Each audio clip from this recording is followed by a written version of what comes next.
Sir నమస్తే అండి. నమస్తే. రీసెంట్ గా వచ్చిన గేమ్ చేంజర్ మూవీ చాలా మంది నెగిటివ్ ట్రోల్ చేస్తున్నారు. అంతకుంటే ముందు వచ్చినటువంటి Pushpa 2 cinema as a smuggler character అది దాన్ని మాత్రం పొగుడుతున్నారు. 18 కోట్లు వచ్చినాయని డప్పాలు కొట్టుకుంటున్నారు. అసలుకి మన టాలీవుడ్ అభిమానుల గురించి లేదా ఆంధ్రప్రదేశ్ లేదా తెలుగు పీపుల్ గురించి ఈ సందర్భంగా మీరు ఏం చెప్పాలనుకుంటున్నారు? ఈ డిఫరెన్షియేషన్ ఎలా చేస్తారు? అంటే యాక్చువల్ గా సినిమాస్ అనేది ఎలా చూస్తారంటే, ఫస్ట్ మన దేశంలో సినిమాలు, మన తెలుగు రాష్ట్రంలో సినిమాలు చైతన్యం మీద తీసారన్నమాట. అంటే ప్రజా చైతన్యం మీద ప్రజలను అవేర్నెస్ చేస్తూ స్వతంత్ర పోరాటం ఏదైతే భారతదేశం పోరాటం సంబంధించిన అనేక అంశాలు ప్రజలను చైతన్యం చేయడానికి మూవీస్ తీశారు. అయితే ఆ తర్వాత ఆ మూవీస్ ఏమైంది, ఎంటర్టైన్మెంట్ గా మారిపోయాయి. అంటే మాస్ సినిమాలు, డాన్సెస్, ఫోక్ సాంగ్స్ ఈ రకంగా మారిపోయింది. ఆ తర్వాత ఏమైంది, ఇప్పుడు మనకి మొన్న వచ్చిన మూవీస్ స్మగ్లింగ్ కావచ్చు, లేకపోతే రకరకాలుగా మూవీస్ తీసుకొచ్చింది. ఇప్పుడు గేమ్ చేంజర్ మూవీ ఏంటంటే, ఒక అడ్మినిస్ట్రేటర్, అదేవిధంగా ఎవరైతే సోషల్ ఎలిమెంట్ ఉన్న, ఏదైతే సమాజం పట్ల అవగాహన ఉన్న వ్యక్తులకు మాత్రమే ఇలాంటి మూవీస్ బాగా అర్థమవుతాయి.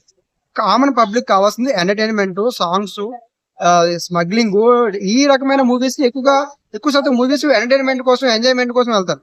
సో ఇది శంకర్ గారు డైరెక్షన్ తీసిన మూవీ రోబో, భారతీయుడు 2 ఇలాంటి అంటే మూవీస్ ఎక్కువగా మీరు చెప్తుంది ఏంటంటే, ఆడియన్స్ ఏం ఆలోచిస్తారంటే, చాలా డెప్త్ సబ్జెక్ట్ ఏంటంటే, పబ్లిక్ ఉన్న అవేర్నెస్ కన్నా హై స్థాయిలో ఎప్పుడైతే మూవీస్ తీస్తారో అది పబ్లిక్ రీచ్ అయ్యే విధానంలో మార్పులు వస్తాయి అనమాట.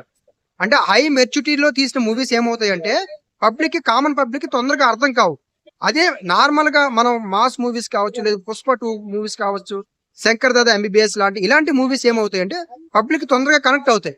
కాబట్టి ఈ పబ్లిక్ ఉన్న అవేర్నెస్, ఎవరైతే ఆడియన్స్ కున్న అవేర్నెస్ దాన్ని బట్టి ఉంటే తప్ప ఈ శంకర్ గారు తీసిన విధానంలో, లేకపోతే Ram Charan game changer cinema సరిగ్గా అర్థం కాలేదనో, లేకపోతే పెద్దగా లేదనో ఎందుకు అనిపిస్తుంది అంటే, వీళ్ళు ఎక్స్పెక్ట్ చేసింది సినిమాలో ఉండదు. సినిమాకి కావాల్సింది ఏంటి, సినిమా ఒక కాన్సెప్ట్ ఏంటి, ఆ సినిమాకు ఉన్న కాన్సెప్ట్ ఏంటి, స్టోరీ ఏంటి, పబ్లిక్ అడ్మినిస్ట్రేటర్, అదేవిధంగా ఐపీఎస్ ఆఫీసర్, అదేవిధంగా రాజకీయ సంబంధించిన విషయం మీద చాలా డెప్త్ అనలైజింగ్ చేసి ఆ మూవీని తీశారు. ఎవరు తీశారు? శంకర్ లాంటి పెద్ద డైరెక్టర్ తీశారు. సో ఇది ప్రజలకు అర్థం అవడానికి కొంచెం టైం పడుతుంది.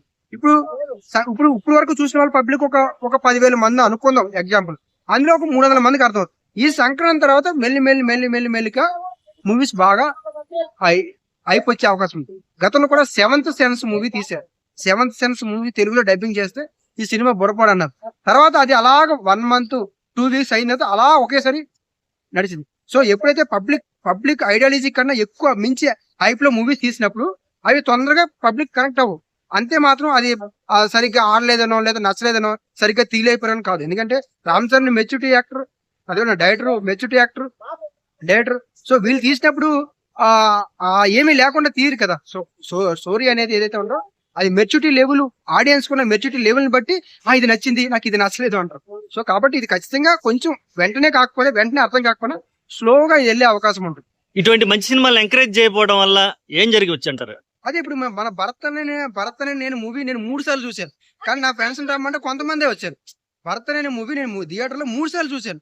నా ఫ్రెండ్స్ అడిగితే మనం చూసాం కదా, నేను రాలేం కదా. కానీ అడ్మినిస్ట్రేటర్ గా కొంతమంది పబ్లిక్ కి అలాంటి విషయాల మీద బాగా అవేర్నెస్ ఉన్న వాళ్ళకి, సోషల్ ఎలిమెంట్ ఉన్న ఖచ్చితంగా చూస్తే మనకి కూడా సొసైటీ ఇలాంటి మూవీస్ చూసినప్పుడు ఏమవుతుందంటే, మనకి సొసైటీలో ఎలాంటి జరుగుతున్నాయి, ఎలాంటి ఇన్సిడెంట్ జరుగుతున్నాయి, ఎలా మన ప్రభుత్వాన్ని అర్థం చేసుకోవాలి, అధికారులను ఎలా అర్థం చేసుకోవాలి, కొంచెం సోషల్ ఎలిమెంట్ ఉంటది. కాబట్టి ఖచ్చితంగా ఇలాంటి మూవీస్ ని మనం ఎంకరేజ్ చేయాల్సి ఉంటుంది. ఇలాంటి మూవీస్ ని ఎంకరేజ్ చేయకపోతే డైరెక్టర్ లో క్రియేటివిటీ పోతుంది. సో డైరెక్టర్లు ఇలాంటి మూవీస్ తీయడానికి రేపు ఆలోచిస్తారు. సో పబ్లిక్ కి ఇలాంటి సోషల్ ఎలిమెంట్ అవసరం లేదు, మాస్ ఇలాంటి స్మగ్లింగ్, డాన్స్ ఇలాంటివి కావాలన్న ఫీలింగ్ తోటి డైరెక్టర్లు ఇప్పుడు శంకర్ లాంటి డైరెక్టర్లు చాలా తక్కువ ఉన్నారు ఇండియాలో. సో అలాంటి వాళ్ళు ఖచ్చితంగా ఎంకరేజ్ చేయాలి. ప్రతి ఒక్కరు మూవీని చూడండి. మీకు నచ్చకపోతే, అంటే నీకు నచ్చకపోవడం వేరు, సినిమా బాగోపోవడం వేరు. నీకు నచ్చకపోవడం వేరు, సినిమా బాగోపోవడం వేరు. సినిమా బాగోకూడదని డైరెక్టర్ తీరు కదా. సినిమా నచ్చకపోతే, సినిమా స్టోరీ నచ్చకపోతే అది రామ్ చరణ్ గారు ఒప్పుకోరు కదా. కాబట్టి ఇవన్నీ కూడా చాలా అంశాలు ఉంటాయి. కాబట్టి ఖచ్చితంగా ఇలాంటి సోషల్ ఎలిమెంట్ ఉన్న మూవీ ఖచ్చితంగా చూడాలి. నేను కూడా ఫ్లాప్ సినిమా, హిట్ సినిమా నేను ఎప్పుడు చూడను. ప్రతి మూవీని కూడా సోషల్ ఎలిమెంట్ ఉన్న ప్రతి మూవీని చూస్తాను. అది మనకు నచ్చింది అనుకో, అది హిట్ అనుకుంటాం. మనం నచ్చకపోతే ఫ్లాప్ అనుకుంటాం. అది కాదు, సోషల్ ఎలిమెంట్ ఉన్న ప్రతి మూవీని చూస్తే డైరెక్టర్ పబ్లిక్ ఏదో చెప్పాలని ఫీల్ అవుతారు. ఖచ్చితంగా ఆ మెసేజ్ ఖచ్చితంగా వెళ్తుంది.